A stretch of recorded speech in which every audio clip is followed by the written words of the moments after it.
In today's video, I'll show you how to install a trainer in Mafia 3 Definitive Edition.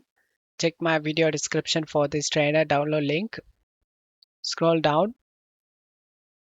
Under standalone version, select the latest version.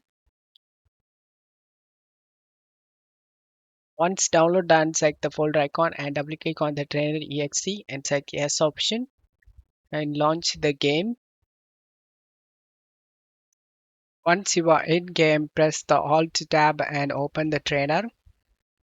Turn on the cheats you like to use. Infinite health, infinite ammo and grenades, no reload, no recoil, super accuracy. Once you turn on the cheats you like to use, get back to the game.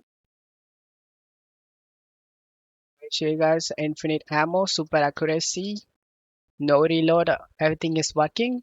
I hope this video helped you. If the video helped you, don't forget to leave a like and subscribe. Thank you.